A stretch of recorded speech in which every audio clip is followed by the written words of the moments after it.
కొన్ని రకాల అనారోగ్య సమస్యలు రాత్రిపూట మనకు ఒక పట్టాన నిద్ర పట్టనీయవు. ముఖ్యంగా జలుబుతో బాధపడుతున్నప్పుడు, అలర్జీ, ఆస్తమా, నిమోనియా వంటి దీర్ఘకాలిక సమస్యలతో సతమతమవుతున్నప్పుడు తరచుగా శ్వాస కష్టాలు ఇబ్బంది పెడుతూ ఉంటాయి. రాత్రిళ్లు తేలికగా ఊపిరి తీసుకోలేకపోతూ ఉంటారు. ఇలాంటప్పుడు పక్కకు తిరిగి నిద్రించడం అనేది మేలు చేస్తుందని చెబుతారు నిపుణులు. పక్కకు తిరిగి పడుకోవటం అనేది రాత్రిపూట శ్వాస కష్టాలకు ఎలా వెరుగుడుగా పనిచేస్తుందో ఇప్పుడు తెలుసుకుందాం.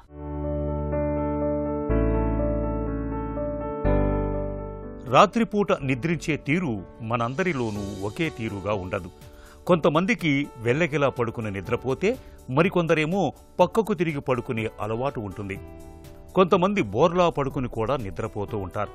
అయితే కొన్ని రకాల జబ్బులతో బాధపడుతున్నప్పుడు మాత్రం పక్కకు తిరిగి పడుకోవటం మేలు చేస్తుందంటారు నిపుణులు. ముఖ్యంగా జలుబుతో బాధపడుతున్నప్పుడు, ముక్కు లోపల దూలం ఒక పక్కకు వంగి ఉన్నప్పుడు, ఎలర్జీ, నిమోనియా, ఆస్తమా వంటి జబ్బుల్లో శ్వాస తీసుకోవటం కష్టమవుతుంది. దీంతో చాలామందికి నిద్ర కూడా సరిగా పట్టదు. ఇలాంటి సమయాల్లో పక్కకు తిరిగి పడుకోవటం మంచిది. వెల్లకిలా పడుకుంటే శ్వాస మార్గాలు అంత తేలికగా శుభ్రం కావు.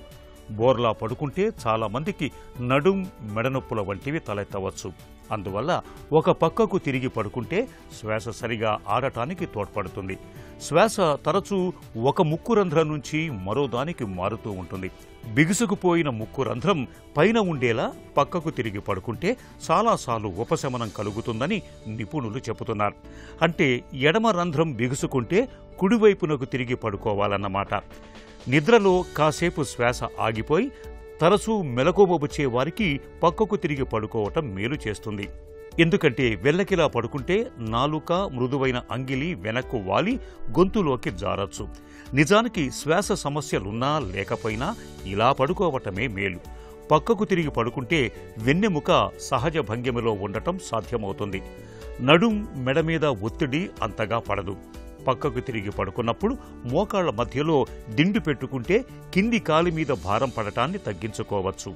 ఒకవేళ వెల్లికలా పడుకున్నప్పుడు శ్వాస తీసుకోవటం కష్టంగా అనిపిస్తే తల కింద కాస్త ఎత్తైన దిండు పెట్టుకుంటే హాయిగా ఉంటుంది.